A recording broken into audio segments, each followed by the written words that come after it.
So to start with, I am thankful to all of you who have shared your expectations and your questions that you want to be discussed in this webinar. And based on your inputs, we have curated today's session, and we will be talking about three core areas in this session. And I hope we'll be able to we'll live up to your expectations and answer most of your questions that were raised.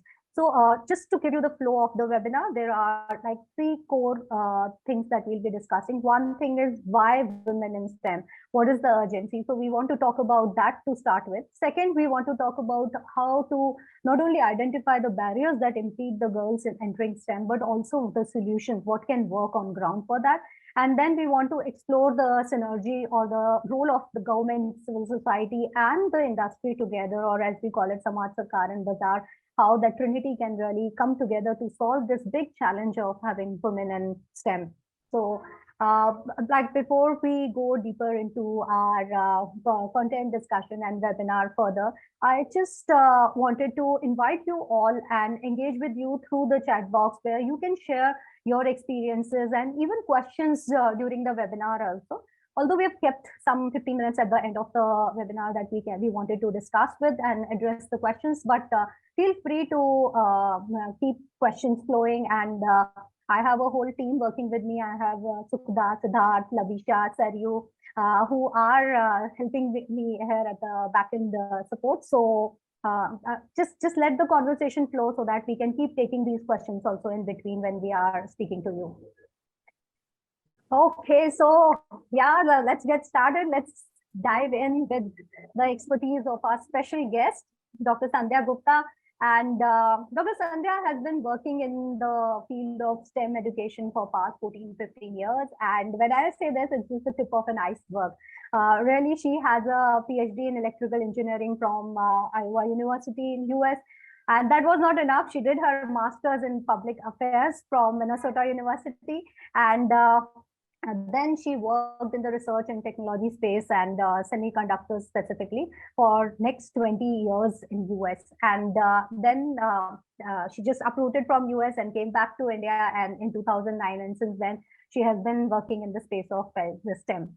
And she's not only a renowned expert in STEM, but she is also the brain behind Aavishkaar. And Aavishkaar is in a way revolutionizing the way we learn and teach math and science, and it is really making math and science, learning math and science fun and engaging through experiential learning, through introducing new experiments in the lives of children and teachers. And through Aavishkaar, Dr. Sandhya has connected with some 8,000 teachers. So I can't say exponentially how many students' lives has been touched, but on numbers, it says around 1 lakh students' lives have been touched. And she's been touch with some 6 state governments, Delhi, Telangana, Tibet, and Himachal, to name a few. And she is also part of 60 grassroots organizations. So I'm sure there is a wealth of knowledge sitting with us, and we all are going to get benefit greatly through this conversation. So welcome, Dr. Sandhya, and thank you so much for being with us here today. Thank you, Shweta. Thank you so much for such a warm introduction. And thank you, Sattva Knowledge Institute, for bringing such a critical issue in focus through this webinar. You know, the way I look at it, we are very rapidly moving towards a very technology-heavy world, where some kind of a STEM skill would be required in most jobs. But if you look at the current reality, majority of our students fear mathematics, the M of STEM.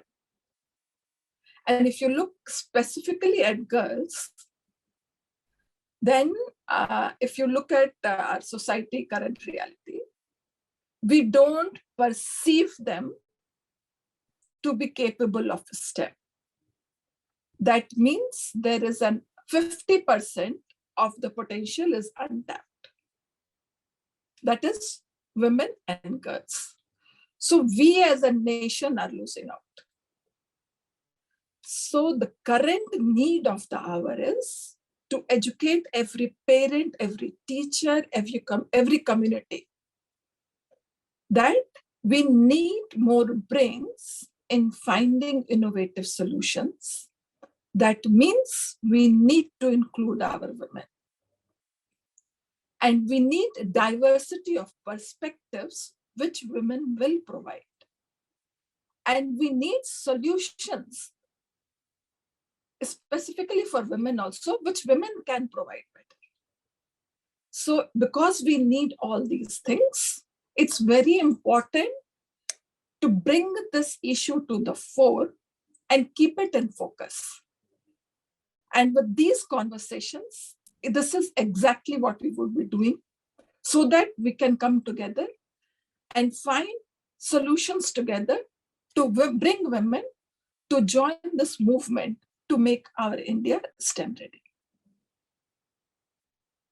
Wow, I think the kind of vision that you bring over here, like a small step can lead to like a drop in the ocean can really make a huge difference also over here. And like just picking up the cue from you where you talked about like technology is coming out and the jobs are going to get created in this space. So very true. Like I'll just give a little bit of data to that the emotion that you were bringing in over here is like we are entering into the fourth industrial revolution, and the more we are entering into it, like chat gpt really changed so much of our way of working. And at the same time we look at our lifestyles are so governed by technology, it's reshaping our lifestyle. And same it is happening in the workforce also, and there is going to be a difference in the future workforce. And there have been predictions by Forbes and McKinsey Global Institute which have projected that India's digital sector is going to generate some 6 to 7 crores of jobs by 2025. So what I see is like future is really hinging on STEM disciplines.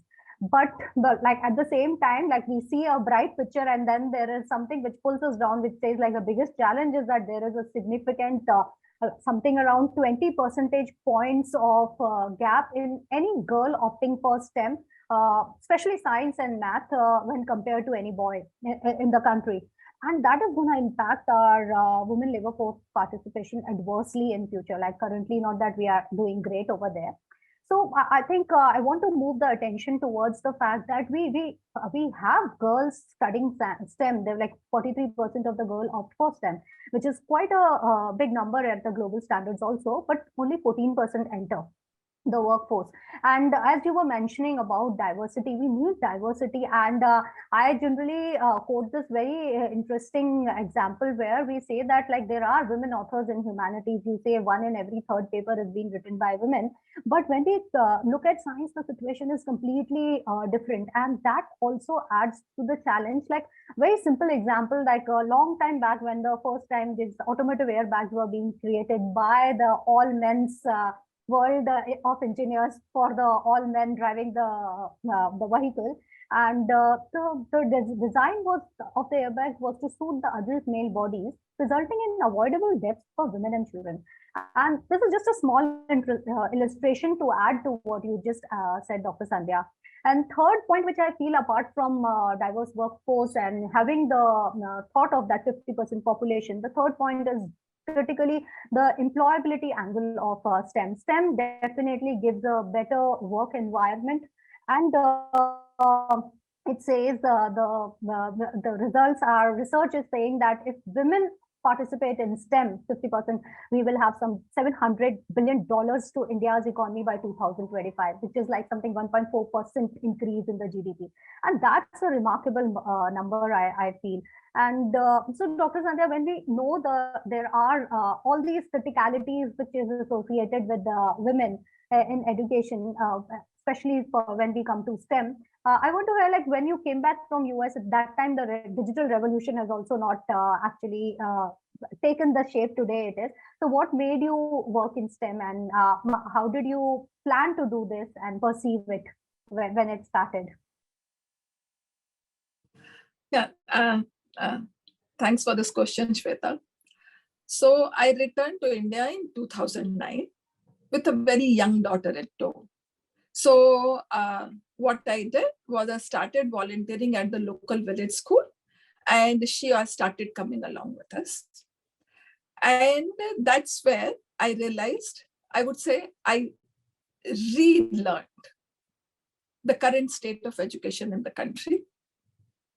What the ASAR report said, I saw it fully alive in the classroom. And mind you, I live in Himachal, which is the top 5 states of the country in education.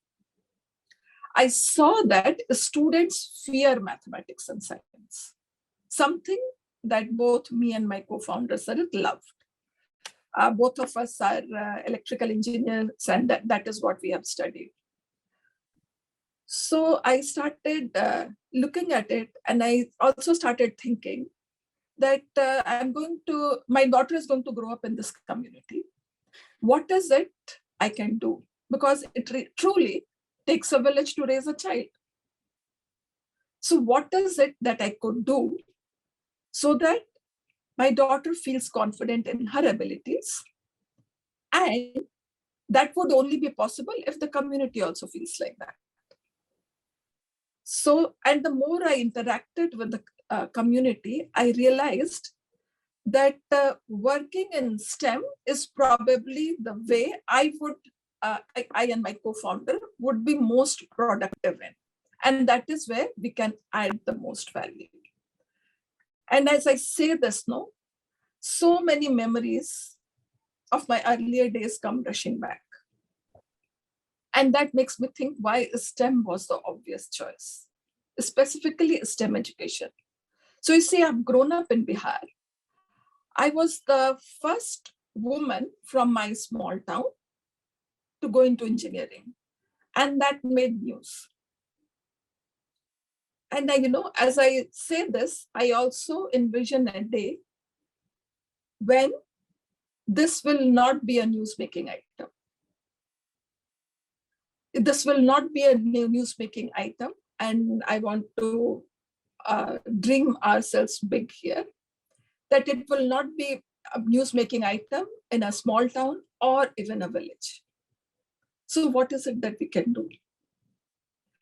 And in this field that I have stepped in, be it academia or be it industry, any meeting that I've gone to, I had always been generally the only voice of diversity, of gender. So if you are the only one in the room, you got to be a little bit braver to speak up. So I also envision a day where there are so many of us that even a little whisper will make a big enough noise. So that is what I want to do through Aavishkaar, to create the space for women to give themselves a chance for STEM. Again, if you look, if you start looking inside our homes and start looking at who are the decision makers, the financial decision makers, and we would find more or less that it tends to be men. Why men? One of the reasons is they make money or they make more money. And because women are not perceived to be capable of STEM, and here I'm at home, I'm specifically talking about the M of STEM, the math. It's really important. It improves the quality of life. Because if I am better at M, that is math, then I feel confident in asking questions about finances. And when the decision is being taken, I can contribute to the decision making or challenge, whichever way I would contribute to the decision making.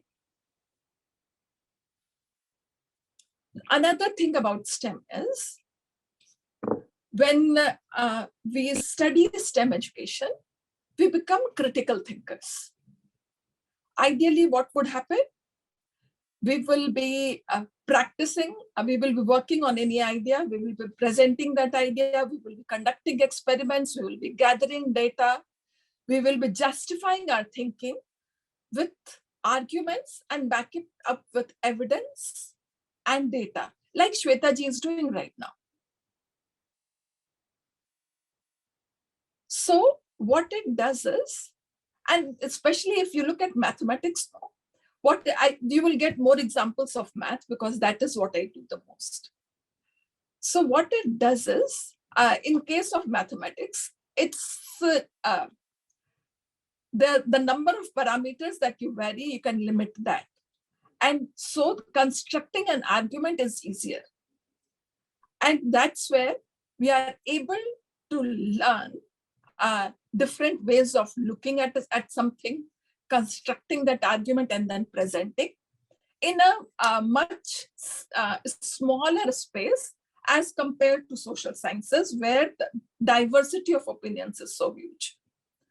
So when we start practicing this logic and reason and become critical thinkers, we would, when we grow up, become critical thinking citizens of tomorrow and contribute as a productive members in our society. And the other thing about STEM careers is, in our society currently, if you have a STEM career, you are the people with brains, is how we are perceived as. But women are not perceived as that. So they're perceived as being not capable of STEM. So I remember the example of one of our young ladies who has currently just graduated from our Women Math Educator program. In her family, she is from a village in Bihar. She wanted to study Bachelor's of Science. Her family did not permit that. Why? They said, there is nobody in our village who has studied science. You are a woman. How can you study that? We at Aavishkaar aim to change that. We want to break those historical and social barriers for women that have been created. We not only want to break this perception, we want to be able to realize this untapped potential of women. If you look at the job market, Shweta was just giving some numbers. If you look at the labor force, the percentage of women who are capable of working versus the percentage of women who work, forget about STEM, all over. In India, it is only 19%.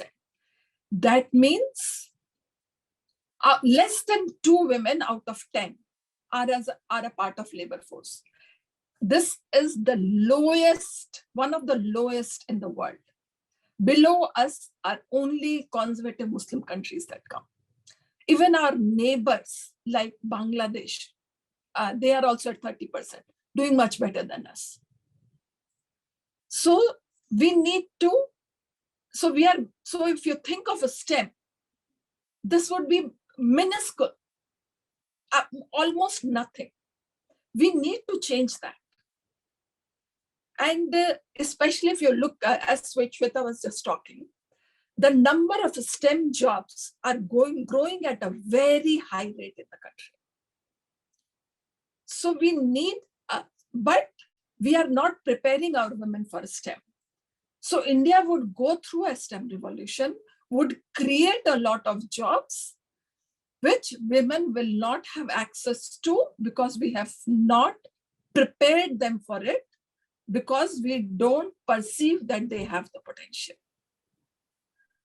So we need to bring many more women in the STEM field today so that they model these careers to the girls of today. So if women come in STEM today, the girls will follow. And that is what we have to do. Otherwise, as I said, we would be losing on this immense untapped potential of 50% of our population. I think that's amazing what you said, starting from your personal journey to the future of the country. And I I feel that's the passion that we need, and everyone who's here today for this cause, may the force be with all of us. And I think all of us have seen these struggles of women, whether we are women or the men who have been privy to this challenge that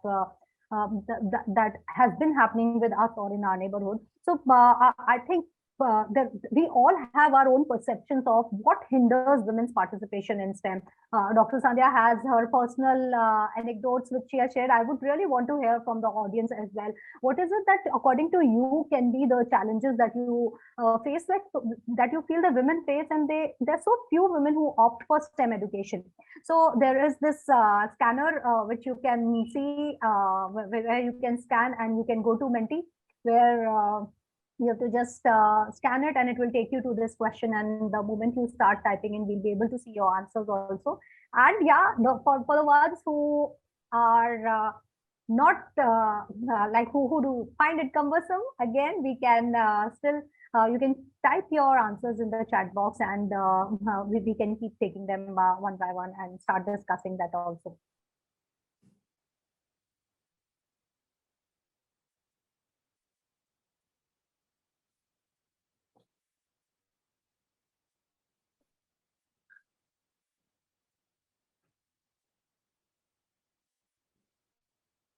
So that maybe people would have started answering also. We can start going to the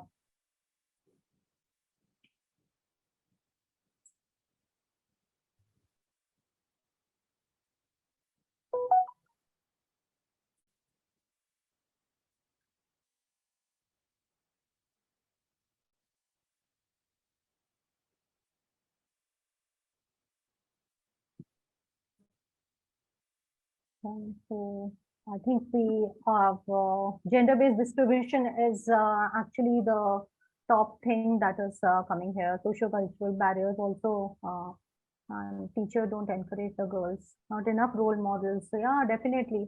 But that's what Dr. Sandhya was also mentioning here.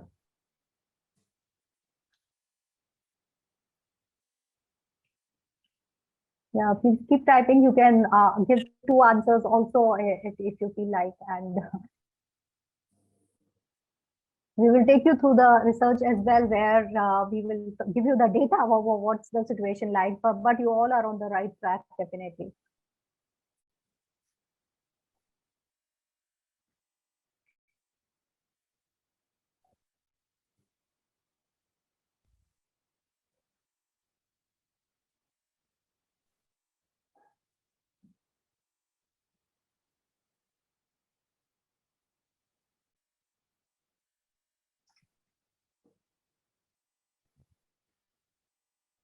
So I read a few mentions about Aarti. She has asked about the mindset problem, and I think that I can also resonate with other people who have said gender-based approaches and lack of teachers' ability to build or provide that to the students is I think the two reasons that you have said are definitely the very important reasons. So while doing our research, we also saw a lot of like our research is not saying anything different from the what you all are bringing from the ground, the information that you are sharing.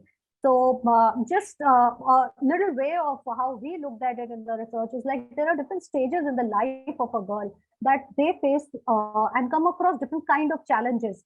And as we say that these gender norms, they start playing much before we start thinking of science or math or social science also. And that is where these prevalent gender norms start shaping up. Then once that stage goes, the challenge of schools providing science subject, and then ability to afford science education, infrastructure, and that environment which would contribute to building scientific temper. All these at different stages play a big role in the girls to continue studying science.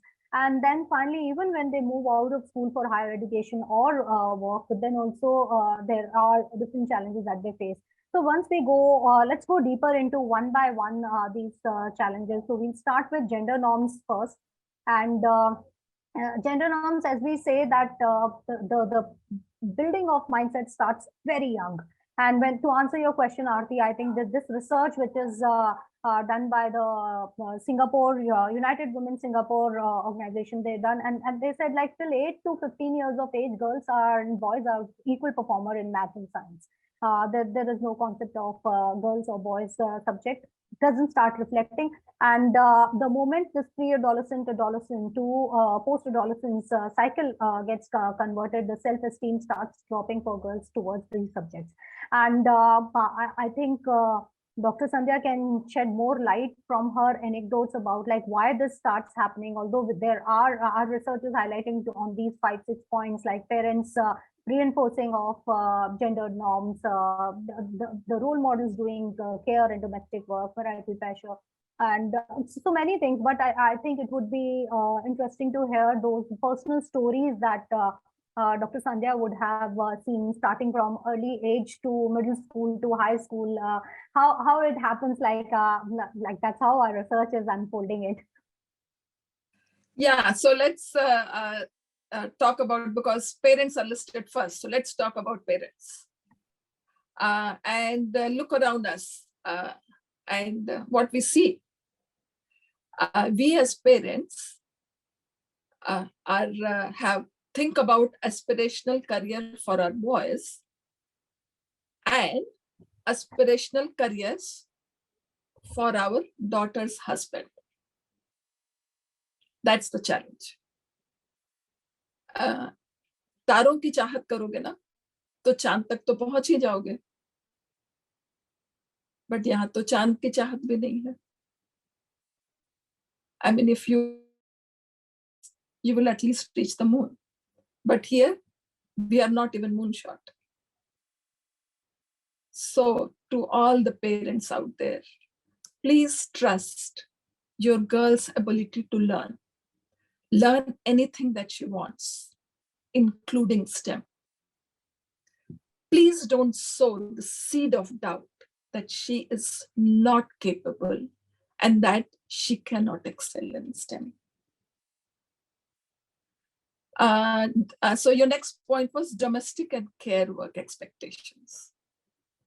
I live in a village, and I see in my village, a boy comes back from home, he will throw his backpack on the bed and he will run out to play. And a girl will come home, she will put her bag, her brother's bag properly, will change clothes and would probably go to wash clothes or would start doing the chores of the home. So her expectations are different. There is so much more pressure on girls to go to school and come back and take care of the family. Marital pressure. Oh, there is one of my neighbor, young woman, I will call her Anita. After her 12th grade, she did not, good student, the so-called good student, the way the society defines, she did not go for higher education because her family thought she will not be able to find a spouse. So what she did those regular feminine ITI training, Silai Kadhai Bunai. I mean, thankfully she joined the Women Math Educator program that we run. She graduated from the program and now is working as a school teacher. So things change, but I wish she didn't have that pressure. And the thing is, our girls, the way they are raised, by the time they reach in this 9th to 12th age bracket, what they want is, because they have been fed for so long, what they want is to settle down, whatever that means, right? So even middle school up, as she was saying, that you start seeing this trend. So what happens is, these women, if you look at teachers also, Up to middle school, India has done rather well. 50% gender diversity in teachers. But above that, the number of women as teachers, middle school or high school teachers, significantly drops. In fact, my team of women was recently doing a 5-day training for math teachers. So they went to the city to do the training. There were 50 people in the group, not a single woman. So that definitely affects how we do things. So what we need is all of us, we as teachers, we as students, we need to be aware of these things. We need to really encourage our students, female students, like my math teacher who encouraged me. I still remember the day when my math teacher had called me so he had given us a problem, you had to convert a number from base 2 to base 6. After 5 minutes, only 2 hands were raised and both of them were girls. I was in 8th grade at that time. He asked me to solve this on the board. I remember how scared I was. And after I correctly solved it, he really asked the whole class to clap. I was shaking in tears because I was expecting a lot of people to do it, but that was only me. Versus a young lady today in my village, who is also a student and who just graduated from the Math Educator program. I asked her, you are so inquisitive, you have such good questions in classroom. How come when you joined the program, you were scared of mathematics? And didn't your teachers love and care for you? She said,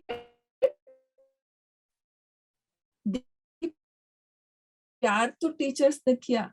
So her teacher loved that he took care of her, but he did not believe in our ability to do math. And that is what we need to change. We need to believe in our students, our girls' ability, that they can do it. So I think I've kind of tried to cover all these 5 points with the stories that I've seen around me. Yeah, I think Dr. Sandhya, these are like we are dealing with data, and here you are giving those personal stories, and that's I think that's what is the reality what you are sharing. And apart from those gender biases, there are these structural barriers that I have talked about. So and other than these structural barriers, we further face when we move inside the classroom of the child. We see that teachers are not adequately trained also. And although this is showing the average of the country, but when we look at the map also, it is showing that how scantily the teachers are trained on. This is an ICT data ability of a teacher to teach on that.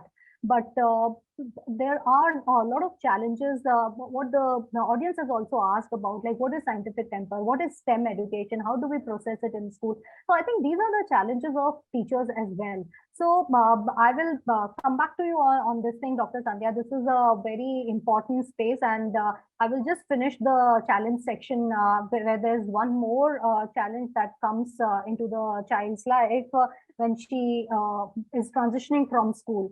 And there is this absence of guidance, role models, and like for everything, for kind of job that you will be doing, which place you will be going, all these things are controlled by men.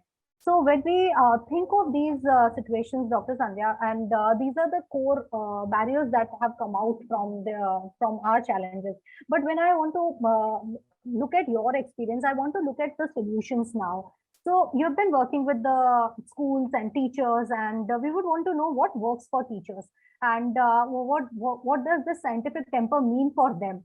And there are a lot of things which are mentioned in the National Curriculum Framework, and so I want to know from you, like, how do we build this scientific temper in teachers and their teaching methods?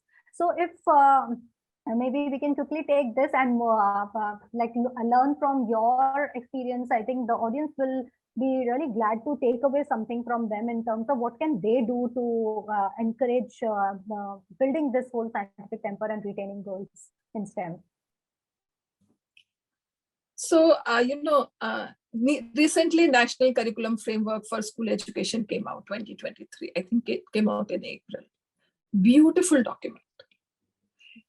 Everything that we are talking about, specifically for girls, it mentions those challenges. But when you look at our teachers, and as National Curriculum Framework says, teachers are the torchbearers of education. So the document is for the teachers. But if you look at the current reality, if you look at the exposure, as you're all correctly saying, the kind of trainings that are available or the absence of training as such. So our teachers are teaching very procedurally because this is the way they were taught. There is no room for conceptual understanding so far. So they need exposure to trainings and awareness about what does it mean to learn things conceptually. But if you look at assessment, and if you look at assessment questions, they are more based on memorization. And the thing is, what you assess for is what you teach for. So unless we start really working on assessment, things become rather difficult to change. If you ask what is the capital of India, it's a different kind of question. I need to memorize that it's Delhi. But if I ask the question, why is Delhi the capital of India? Now, that's a totally different kind of understanding. And that is what is needed right now. So, and that is what National Curriculum Framework is even asking for. The other thing is, we talk about excellence in education, but our teachers don't get to see that. So we need to show what is the vision of excellence. Maybe take them to those classrooms, maybe make videos so that they can see. There are a lot of things that we need to do to reach that last mile, to be able to show that vision of excellence. When we say that vision of excellence, like suppose if I'm talking about mathematics, then I'm going to say that mathematics is a language, mathematics can be made visual, it can be done in multiple ways, it's all around us, it's relevant. Am I able to bring this alive in my classroom? And so far as scientific temper is concerned, in the current system, we are teaching for memorization. And scientific temperament would mean giving logic and reason, backing up with evidence, doing the justification. Currently, there is no room for that. But NCF, if we can implement it, gives us a lot of opportunities for this. So again, as I said, we have to make our teachers need to understand what is NCF. Yeah. So Dr. Sandhya, when we are talking about teacher need to understand, so there is also this whole gender thing which is coming up. So how do we ensure this gender sensitivity in our training processes, or so that the girl is feeling welcomed and can stay and pursue STEM and is confident to pick up STEM? So again, like what we assess for is what we teach for. And again, the same thing here. If our aim is gender sensitive education, then gender would come in the priority when we make the curriculum. If gender is our priority, it will start looking like that. So we have to start right from curriculum. Like when we talk about a student, we very easily say he. We have to use she many times too. the kind of examples that we give in classroom. When you're talking about science, you may talk about motorcycle or you may talk about sewing machine. Both examples would convey science there. So what examples are you choosing? Both men and women have different learning styles, depending on how they have grown up. So we have to pay attention to that when we are doing teachers training. And as I was saying, to make STEM relevant for students, we have to make it real for them. We have to show it, both girls and boys and girls, the kind of examples that we would pick up, that would change. And you have to kind of combine this S as in science, T as in technology, E as engineering, M as in mathematics. We have to combine it all together. And it's like in our area, it's like a rich platter that is served, and it is served together, that how they are interconnected with each other.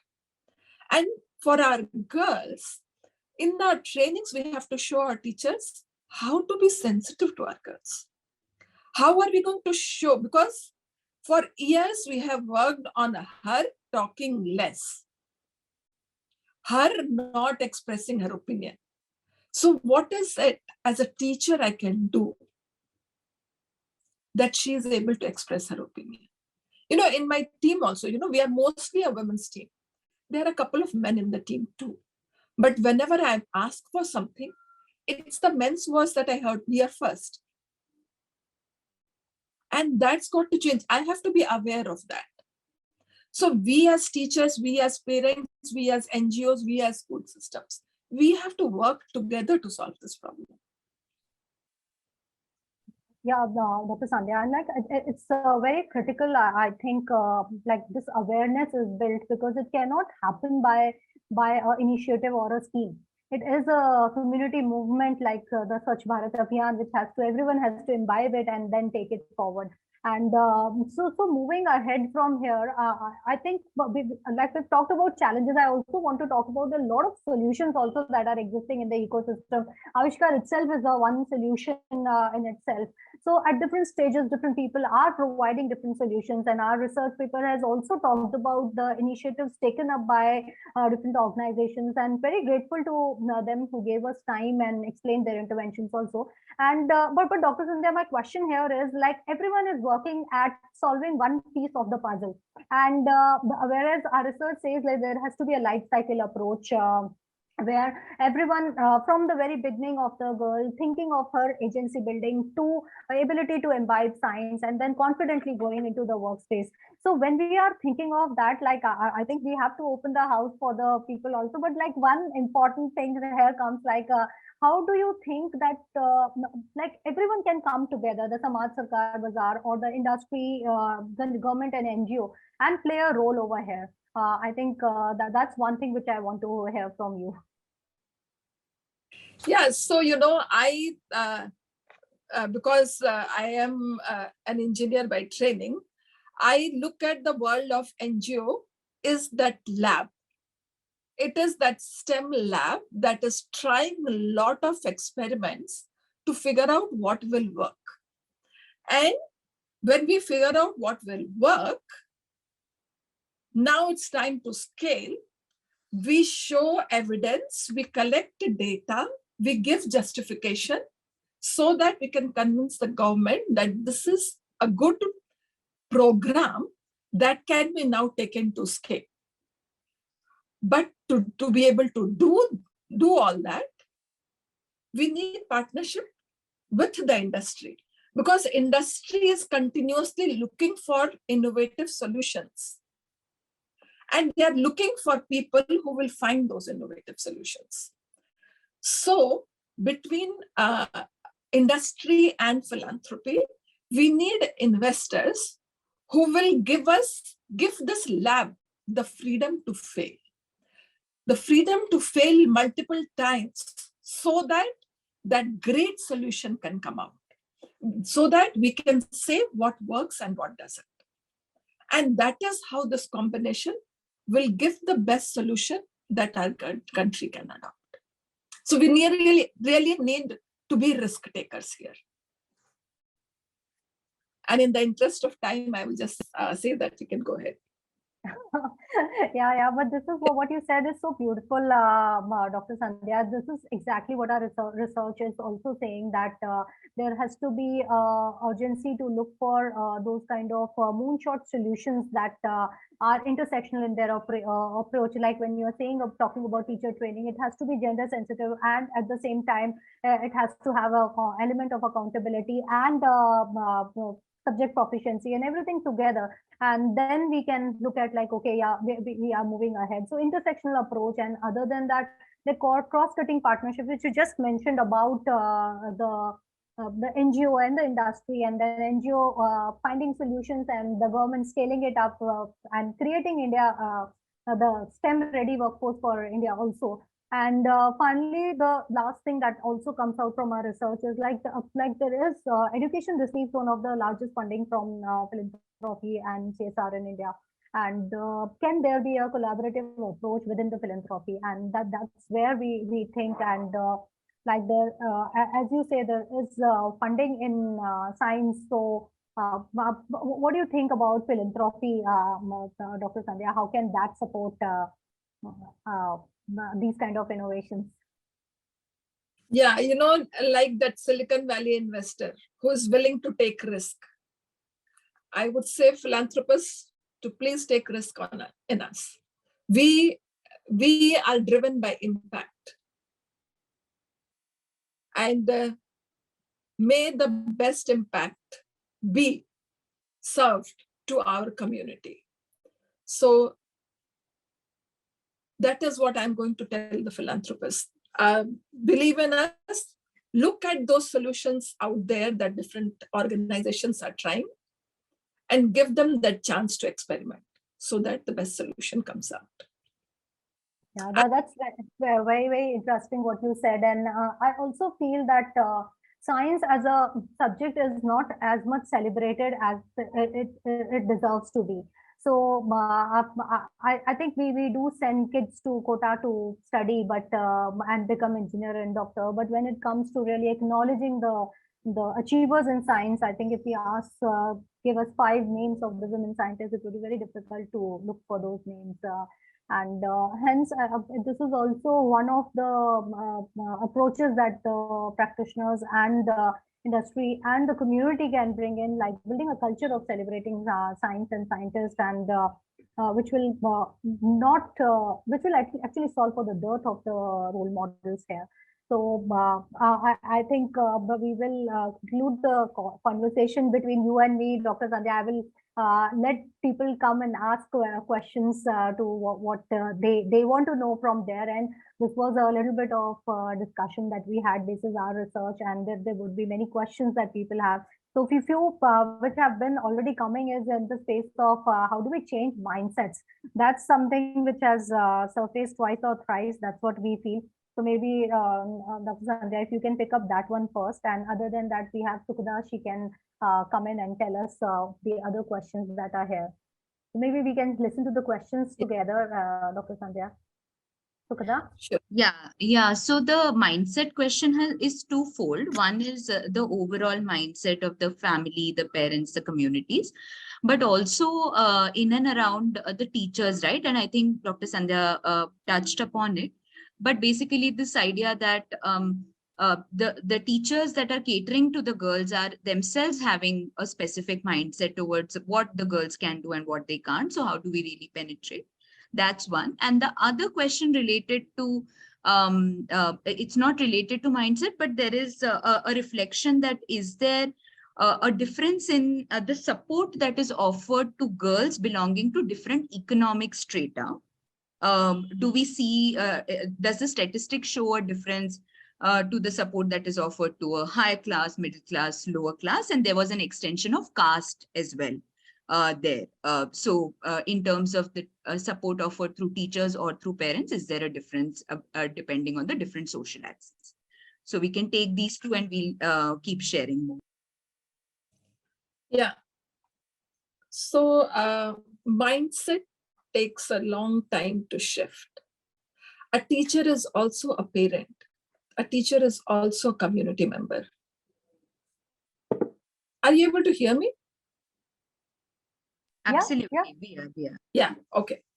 So a teacher is a parent, a teacher is also a community member, a teacher is also a brother, a teacher is also a father.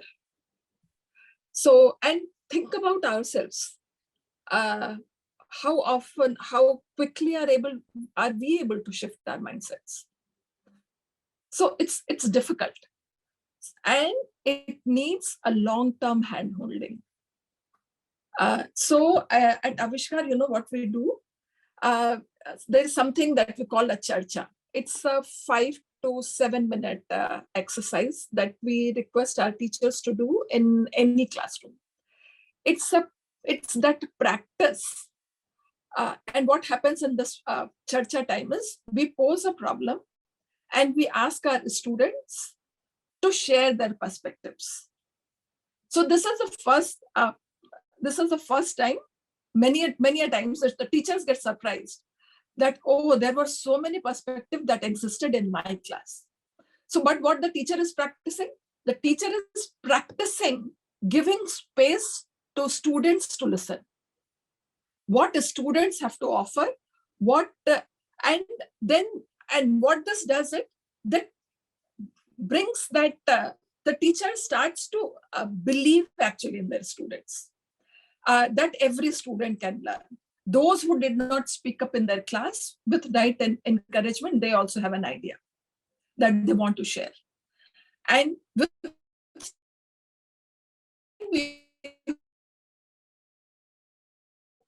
as this churches, but it will not happen in a day or a month or a week. It needs years of practice. And that is how we can shift the mindset. We have to show how it can be done. We have to support while they are trying, and we have to celebrate while they are trying.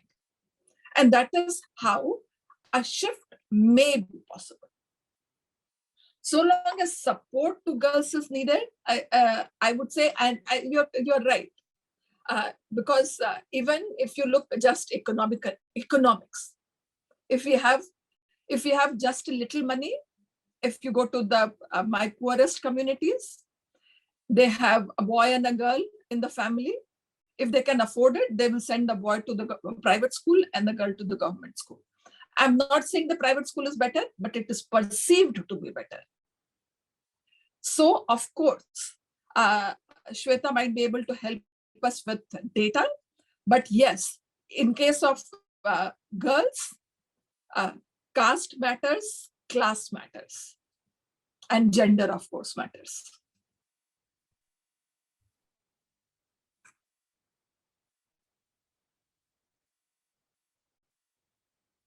Yeah, Dr. Sandhya, I agree with there is data available, but the challenge is that system level data does not get segregated into after higher secondary in these kind of information. So this is also one dire need I think that we are advocating for. We need to have data to make informed decisions in the space. And other than that, like there were some challenges. The people were unable to type in the chat box. So I think we've enabled it. Try if you are able to type in your answers questions over here. And so, is there any other question that needs to be answered? Not a question, but a very strong reflection, which I think could be discussed if we have 2 more minutes.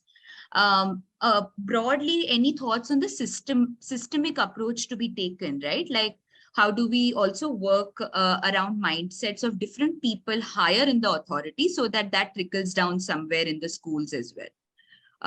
So any reflections on the systemic approach would help.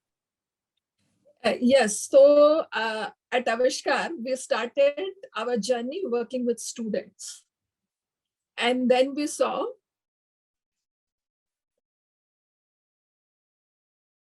I work with students and they're learning something totally different from teachers. So we moved up. We said, let's work with teachers so that we can systematically change things. But when you look at teachers have teacher coaches. not everywhere, but many places. So, so we are saying something else, coach is saying something else. So we started working with teacher coaches. So now we do a lot more teacher coach training. We also call them mentor teachers, right? Depending on different organization or different governments, and working with principals. So you're correct. People in the decision-making positions need to see different practices to be fully bought into it, so that the systemic change can happen. And what I have seen, the smaller an organization, the faster the change would be, because people at the top are directly connected. The bigger the organization, the difficult the problem becomes, because then trickle down effect is rather slow. So government is the biggest organization. So of course, the challenge would be highest there. But one teacher, one student at a time, a teacher at a time, a teacher coach at a time, a principal at a time, and an education secretary at a time. If we all work together, we can make this happen. But they need to see this first.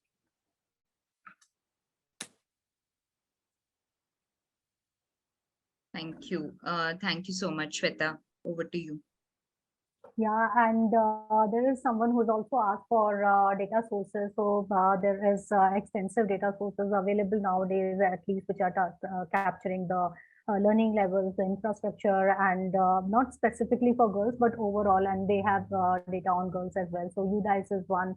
MOPSI, the NDAP is a new portal which Government of India has introduced, which has NSS and all kinds of data that government collects can be found in NDAP together. So what we can do is we can really respond to these questions. What you have, you can send your queries to us, and if it's directed to Satwa, we can come to respond to you, or if it's for Dr. Sandhya, we can ensure that you get responses for your questions there. But it was lovely actually having all of you here till 5:35. We are almost touching, and you've been with us. Thank you so much for being part of it. And I hope you guys have taken, when you are going back, you're taking back something with you, which you can go and practice in your life at a personal level, in your organization, and as a community, that we can do to ensure that we see to it that there are more girls entering STEM education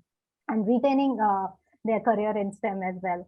So thank you so much for participating, and Dr. Sandhya, special thank you to you and your thought-provoking insights. The learnings that have come to us from you are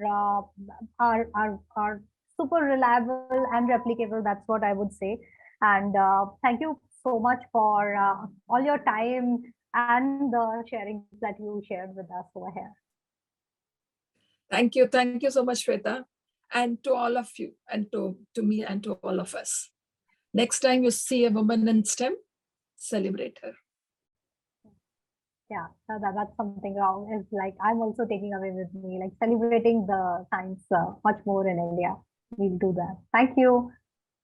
Yeah. Thanks. Bye-bye. Yeah.